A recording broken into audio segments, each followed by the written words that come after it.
tô nem me escutando direito. Não, vai, tá. Ela falou que tá funcionando. Tá ok? Som, oi.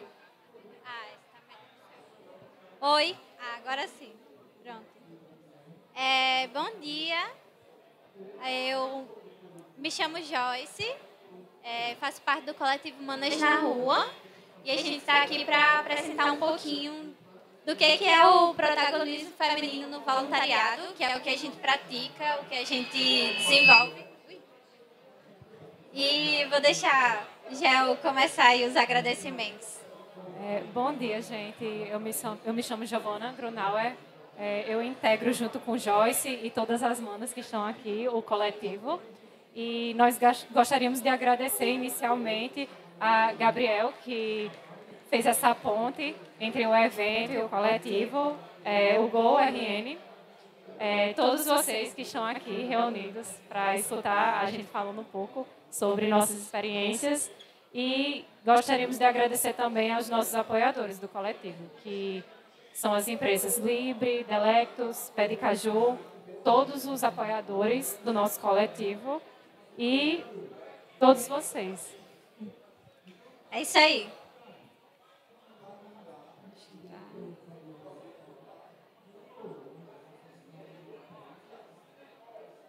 Cadê o moço? Não tá passando. Você tem que apontar pra cá.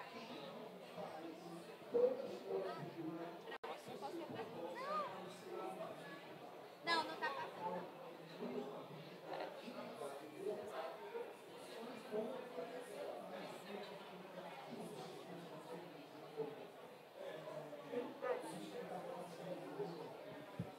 Problemas de tecnologia.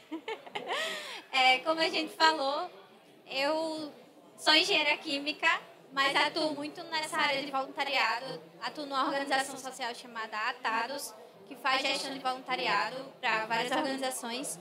E Gel, pode se apresentar. Eu sou artista visual, sou formada em licenciatura em artes visuais. Atualmente eu trabalho numa editora de livros e eu entrei no Humanas no final de 2020 e início de 2021. Isso. E eu entrei no final de 2021. E aí eu acho que a gente trouxe mais o que a gente é para mostrar o quanto áreas distintas estão se encontrando nesse coletivo, né? E por que a gente, de diversas áreas, estamos juntas. É porque a gente se perguntava, né? A gente até traz uma reflexão para vocês, né?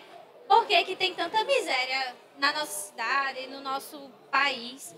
Por que a gente é tão impulsionado a ter tantos recursos, né? Como é o nome? Guardar coisas e acumular coisas e não dividir o que a gente tem. Então a gente ficou pensando muito sobre isso, né? Cada uma na sua inquietude. E o relatório Olhe para a Fome resume muito o que a gente estava sentindo, né? São dados que mostram realmente que de 2020 até 2022, né, o número de brasileiros que conviviam com a fome ele aumentou muito.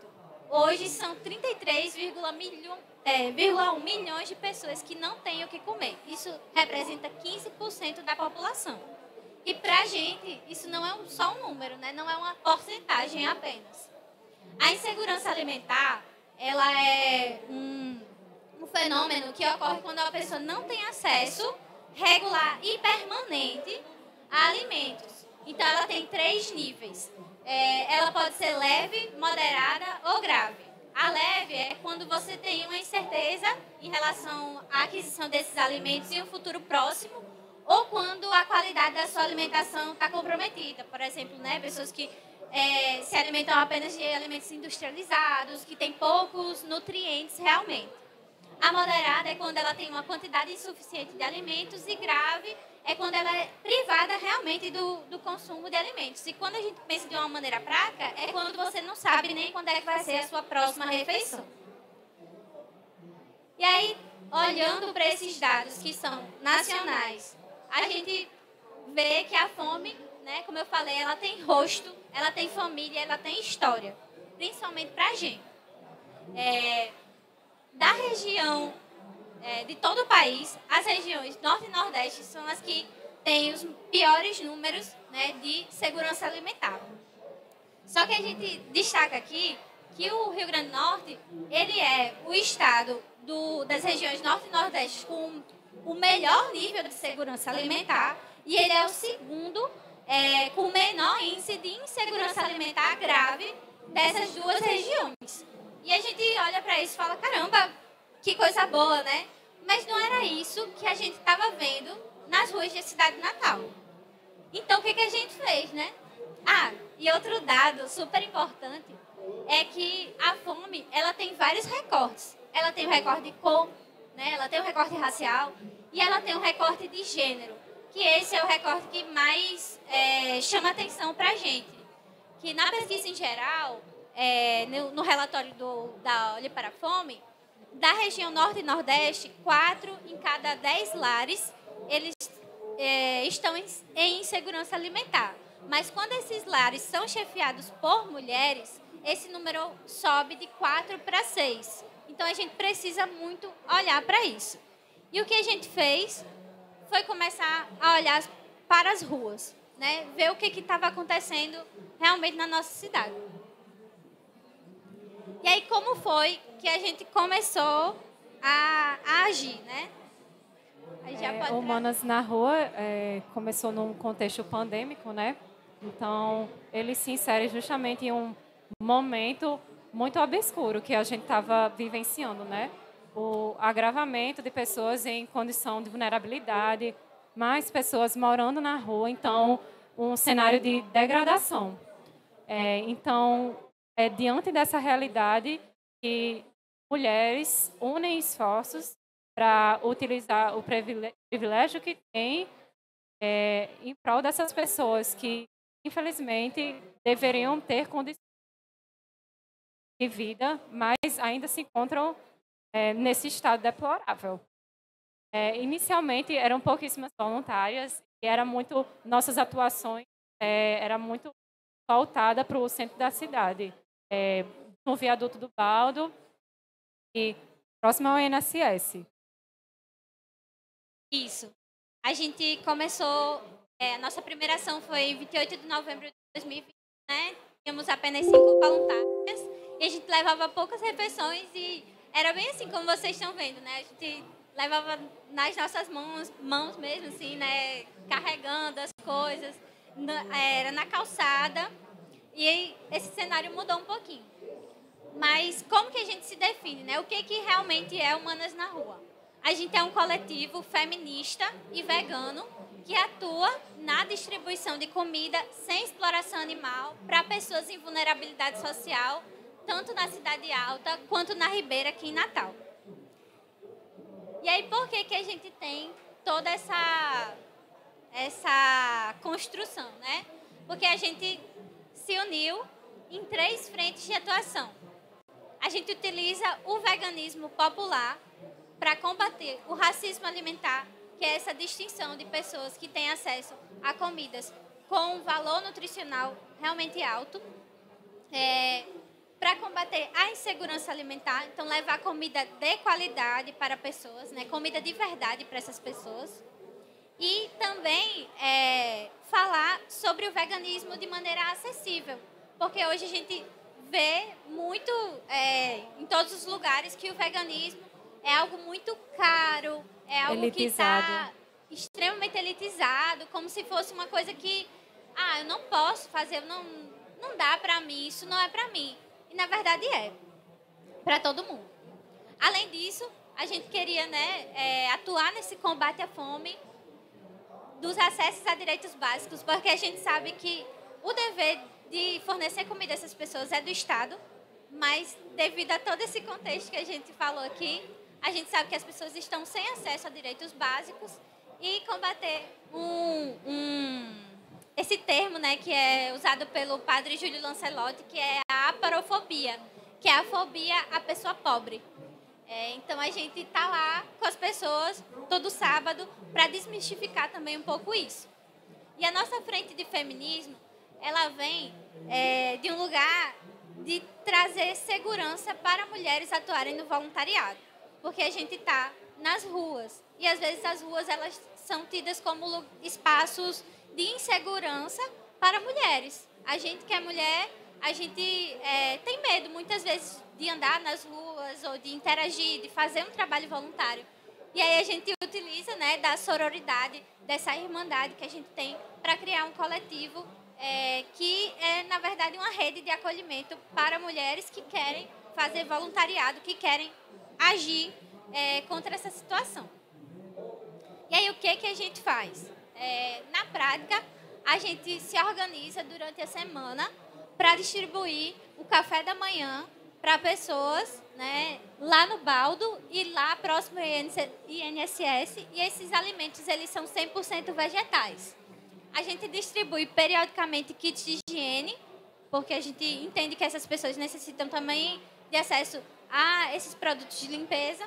E a gente também realiza algumas ações comemorativas, né? A gente está sempre se articulando para fazer parcerias, para fazer alguns outros projetos. Então, a gente atua em Dia das Crianças, no Natal, e a gente também tem um projeto que se chama Aquecendo a Alma. E aí, todo sábado, no nosso café da manhã, sempre tem pãozinho com soja, cuscuz ou munguzá, frutas, que é algo que é muito difícil da gente ver em outras ações de distribuição, porque as frutas, elas estão muito caras, né, gente? R$11 o quilo da maçã, não tem nem como. Bolo, que é uma doação que a gente recebe, suco, café e água, que é algo que a gente precisa muito também nesse calor que a gente está tendo agora, né? E a gente até desmistifica toda a concepção elitizada do que vem a ser veganismo nos nossos cardápios aos sábados, né? Isso. Porque a gente pode perceber que são alimentos acessíveis e que deveria estar na mesa de muitos brasileiros, né? Mas Sim. que por causa de todas as circunstâncias opressivas, infelizmente, não estão. E a gente tem que lutar. E aí, a gente queria trazer também como que a gente se organiza para poder fazer isso. No início, né, a gente tinha um grupo de mulheres atuando e cada uma levava uma contribuição. A gente tinha uma estrutura muito orgânica de funcionamento. Mas a partir do momento que a gente foi indo, né, a cada sábado, aparecendo lá, o número de pessoas também aumentou. Então, as nossas demandas aumentaram. E a gente não queria deixar de estar ali todos os sábados. Então, a gente precisava, como coletivo, se organizar, aumentar o nosso trabalho para poder ter essas demandas. Então, a gente se estruturou com várias equipes, né? A gente tem grupos de trabalho em que cada voluntária ela tem um papel dentro daquele grupo. E outra coisa importante a se falar é que a gente não tem uma estrutura tradicional de organização social.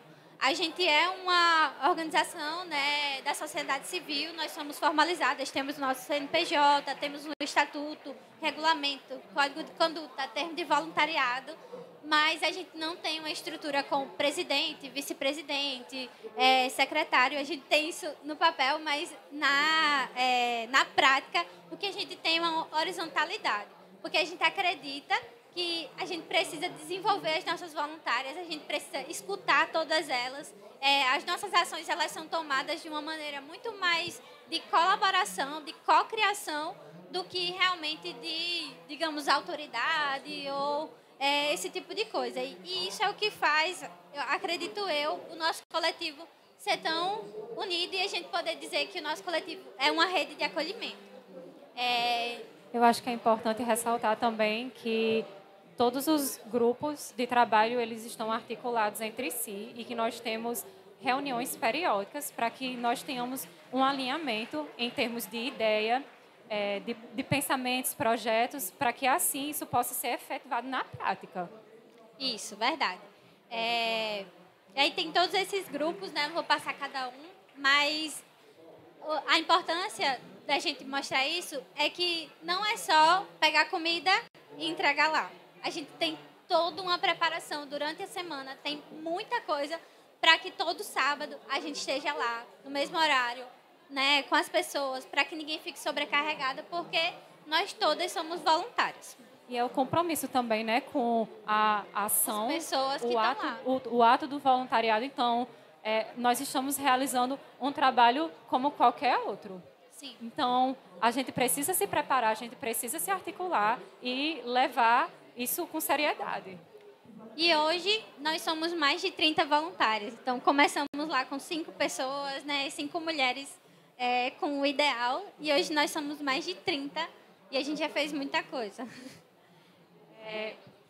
Geralmente a gente recebe esse questionamento em relação ao nosso coletivo, né? Porque ele é formado só por mulheres.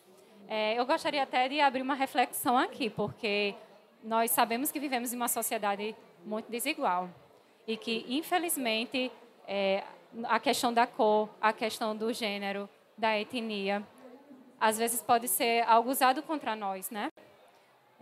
Pode passar o slide? Então, do que adianta a gente ir para as ruas, acolher as pessoas que estão em situação de vulnerabilidade e não acolher as próprias voluntárias do coletivo?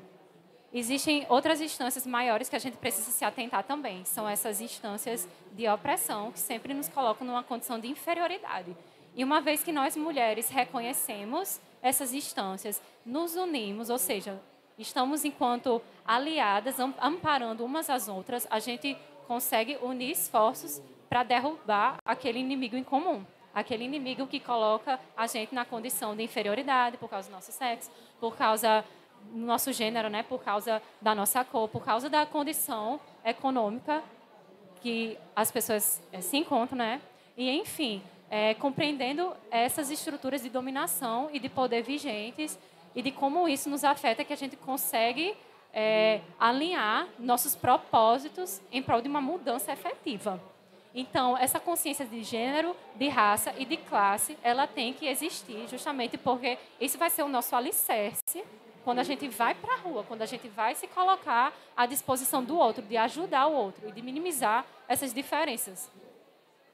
Então, ainda tem um outro. O respeito a todas as formas de vida é crucial, porque, enquanto mulheres, sabemos que nosso gênero ele é utilizado para nos reprimir. E quando a gente direciona o olhar para as fêmeas, as vacas, as porcas, quer dizer, os outros animais que, por causa da condição física, também são violentados, agredidos, a gente consegue ampliar nossa percepção de que essa questão da violência, ela também afeta outras espécies, não somente a nossa. Então, esse pensamento de que a exploração ela não deve estar no nosso prato. Então, é o respeito a todas as formas de vida, né? E, por fim, a união de esforços em prol de um horizonte em comum, né? Que é um horizonte mais igualitário. Pode passar. E eu queria só fazer uma fala aqui. Na realidade, eu gosto sempre de escrever alguns insights que me vêm na cabeça, sabe? Nesses momentos de partilha, e eu acho que é muito importante, né? Esse ambiente aqui que a gente está instaurando. Eu gostaria de ler uma reflexão que eu fiz.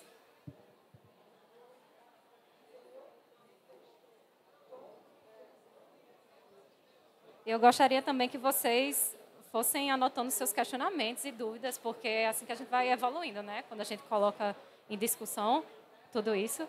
Mas, enfim, criar um lugar de escuta ativa no voluntariado é abrir espaços para que todos os integrantes se sintam acolhidos, seguros e confiantes.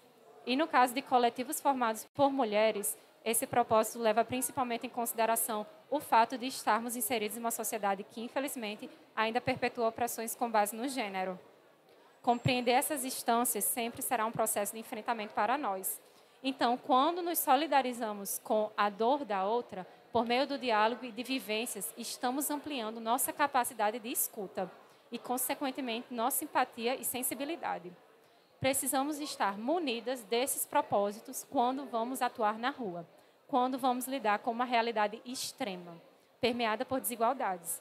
Sobretudo, precisamos nos reconhecer enquanto companheiras de luta, para assim nos fortalecermos e traçarmos estratégias para transformar o presente e o futuro, com base no privilégio que temos, em prol de um horizonte menos opressivo para todos aqueles que considerados à margem da sociedade. por tantas e tantas vezes invisibilizados.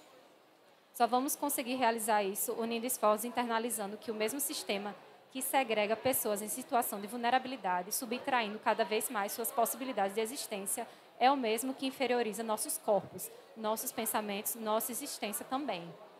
Quando não nos unimos, é o sistema e os seus representantes que se beneficiam com nossa fragmentação, e não podemos deixar eles ganharem, porque isso é sinônimo de maior degradação do estado de vida. Para os desfavorecidos economicamente, para as mulheres, pessoas LGBTQ, pretas e indígenas. Quando a gente fala sobre fragmentação das nossas frentes de atuação, eu não poderia deixar de citar um dos grandes nomes do movimento negro, que foi a escritora Audre Lorde, que ela nasceu no Harlem, em Nova York, e no livro dela, que eu até trouxe aqui, se vocês quiserem comprar, enfim, é muito bom esse livro. Ela fala sobre ela fala que não podemos separar nossas opressões, ainda que elas não sejam as mesmas. Nenhum de nós será livre até que todos sejamos livres. E qualquer movimento por dignidade e libertação também é um movimento por nossas comunidades, pelos irmãos e pelas irmãs. Quer eles reconheçam isso, quer não. Audre Lorde, ela foi uma escritora, professora e uma mulher negra e lésbica. Então, ela fez essa citação porque ela percebeu dentro do movimento que existiam companheiros violentando suas companheiras, existiam atitudes de intolerância sendo reproduzidas contra pessoas que, assim como ela, são tidas como minorias. Então, ela também fala que entre nós a diferença não pode ser usada para nos separar, e sim para criar energia para a mudança social, ao mesmo tempo que preservamos nossa individualidade. E, embora tenhamos sido programados para olhar uns aos outros com medo, desconfiança, a velha tática de dividir para conquistar, podemos superar esse medo aprendendo a respeitar nossas visões do futuro, mais do que os terrores do passado. E isso não pode ser feito sem um trabalho árduo e, às vezes, análises dolorosas da mudança. Quando a gente toca nessas chagas sociais, a gente está falando de traumas, a gente está falando de violência. Isso é um território que às vezes é muito individual e é muito íntimo de cada um. Não são todas as pessoas que estão preparadas para revisitar, mas enquanto um coletivo feminista, nós queremos justamente acolher as mulheres também que passaram por traumas, que têm suas cicatrizes e também querem atuar, né, nas ruas, ajudando. Isso. A gente quer exaltar as potências femininas. Então, ter um lugar seguro, um lugar de acolhimento, um lugar onde elas possam ser criativas, elas possam se desenvolver, elas possam ter voz, é o nosso trabalho, é o nosso propósito, muitas vezes. E a gente queria falar sobre o poder do voluntariado feminino, né? A gente, acho que a palestra toda é para a gente trazer um pouco isso, né? Se a gente não fosse um grupo só de mulheres, acho que ninguém ia fazer essa pergunta, né? Por que vocês são só de mulheres? Por que vocês buscam isso? A gente busca isso primeiro porque a gente acredita que a gente pode fazer muito mais sendo esse grupo que não teria, não tem esse medo essa insegurança, e porque a gente consegue trazer mais escuta, mais acolhimento, menos julgamento. E é importante que a gente possa se colocar sempre, exercitar, se colocar no lugar do outro, né, na posição do outro. Porque é só assim que a gente vai saindo da nossa redoma, do nosso nicho, né, do nosso ciclo, e a gente vai expandindo os nossos horizontes e expandindo também nossas percepções de que o mundo não existe só no nosso umbigo, e a gente vai conseguindo efetivar na prática a mudança, né?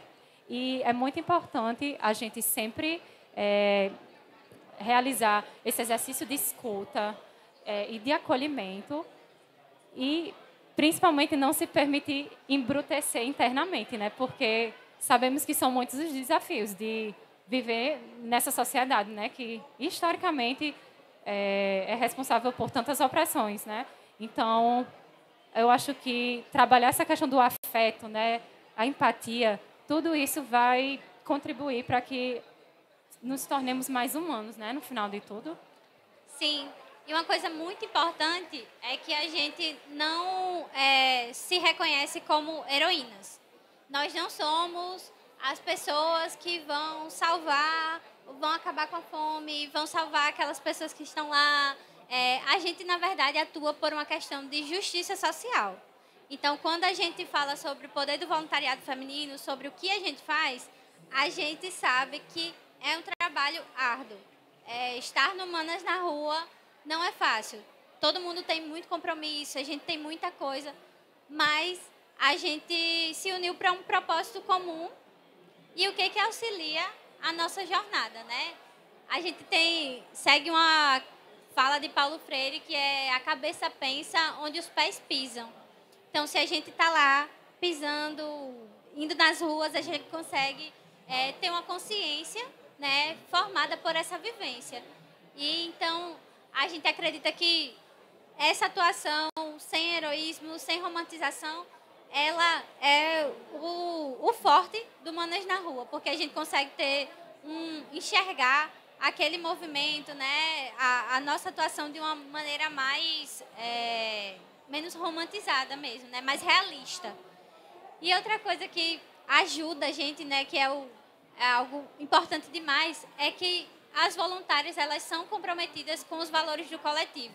Então, a identificação com os 3 pilares, ela é a chave para que a gente tenha o engajamento das pessoas. Nós somos criativas e a gente aproveita todas as potencialidades. Como eu falei, Gel é artista visual, eu sou engenheira química, a gente tem comunicadoras, engenheiras mecânicas, designers. Tem as meninas que ainda estão no ensino médio. E tudo isso é traduzido, as nossas potencialidades, através das nossas redes sociais. Quando a gente começou o coletivo, ninguém sabia, ninguém era Instagrammer, TikToker, ninguém sabia o que fazer, assim. E hoje a gente tem uma identidade visual consolidada, então quando você vê a logo do Manas na Rua, quem conhece fala, eu sei o que vocês fazem e tal. A gente tem atuado muito mais forte nos nossos posts na pauta política, né? Não numa pauta partidária, porque nós não temos fins partidários, mas numa pauta política, porque a gente sabe que comer é um ato político, então a gente precisa se posicionar. Principalmente nessa época de eleição, né, Joyce? Porque a gente precisa ficar muito atento às políticas públicas que elas são movimentadas para erradicar a fome. Isso. E trazendo quais são os desafios, né? A gente já falou que a gente não romantiza, a gente tem uma identidade visual bem consolidada, a gente se voltou para as nossas redes sociais, para a nossa comunicação, a gente tem grupos de trabalhos definidos, então a gente conseguiu alcançar esse ano uma estrutura de coletivo muito melhor do que a gente até estava esperando, tendo só 2 anos de atuação. Mas a gente tem muitos desafios ainda. A gente queria compartilhar aqui com vocês. Que a gente sabe que a gente não é a solução para a fome nas ruas. Sem heroísmo, sem romantização, sem idealização. E a gente precisa muito lidar com os estigmas da população em situação de rua. Porque não é como se você estivesse fazendo voluntariado para crianças, que todo mundo acha lindo. Nossa, queria tanto trabalhar com crianças, queria trabalhar com idosos. E a população em situação de rua não tem isso, porque é uma população invisibilizada, é uma população que muitas vezes você está andando na rua, você troca de lado, né? Você vai para outro lado porque você tem medo, você acha que não é um problema seu. Então, a gente tem esses estigmas na hora que a gente vai captar recursos, na hora que a gente vai colocar fotos no Instagram e não tem o engajamento. Além disso, a gente tem uma dificuldade de conciliar as nossas atividades pessoais com as do coletivo e, como toda organização social, a gente tem uma extrema dificuldade em captar recursos. Felizmente, o CNPJ, né, é uma porta que se abriu para a gente conseguir arrecadar recursos através de editais, né? Isso. E apesar de todos esses desafios, hoje foi a nossa 100ª ação. Nós estamos há quase 2 anos atuando todos os sábados no Baldo, sem parar. A gente hoje beneficia mais de 160 pessoas. Então, aquele grupo de 5 mulheres, hoje já são mais de 30, já atende mais de 160 pessoas na rua. Infelizmente, às vezes a comida acaba antes da fila. A gente volta para casa, assim, devastada com isso. Mas a gente faz o máximo que a gente pode. E esse ano a gente vai conseguir distribuir os kits de higiene 4 vezes, que era o nosso objetivo. E aí, só para finalizar, não sei se alguém tem alguma dúvida, eu queria deixar assim que para 2023 a gente tem muitos planos, muitos objetivos, muitos sonhos. E o que a gente queria mais era ter uma sustentabilidade financeira, mas além disso, né, trazer mais essa potência feminina e tirar um pouco essas pessoas da invisibilidade, né, dar voz para as pessoas que estão na rua. E a gente já fez um pouco isso através da nossa exposição que a gente fez. A gente já fez parceria com algumas outras organizações. Então, a gente comemorou o Dia Nacional do Voluntariado, né? Então, a gente fez várias ações extras. Então, é muito importante que vocês apoiem a gente através do nosso Pix, o doia@manasnarrua.org. E se você não puder, seja uma voluntária, entre em contato com a gente através do nosso Instagram, @manasnarrua, ou através dos nossos produtos, né? Como Isso. vocês podem ver aqui. Através dos nossos produtos. A gente quer muito que o Manas possa estar em mais lugares, atender mais pessoas e conseguir fazer muito mais o protagonismo feminino ascender aqui em Natal. Acho que é isso. Se vocês tiverem alguma Obrigada. dúvida...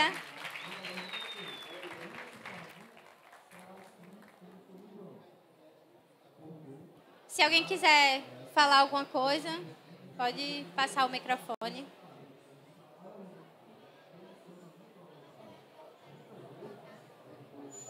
Ah, sim. Se vocês quiserem, alguém quiser ser voluntária, alguma mulher quiser ser voluntária, a gente tem um perfil no atados.com.br, que é uma plataforma de voluntariado, que é a plataforma que eu trabalho. A gente tem um perfil lá e a gente abre vagas através dessa plataforma. Para ser voluntário no Manas, precisa passar por um processo seletivo, justamente porque a gente entende que você precisa ter identificação com todos esses pilares e o trabalho não é um trabalho fácil. Então, é necessário participar de uma capacitação, entender tudo que a gente faz. Então, a gente tem um processo seletivo estruturado. E aí, se vocês quiserem participar, procura lá no atados.com.br ou entre em contato com a gente através do Instagram. É só buscar Manas na Rua.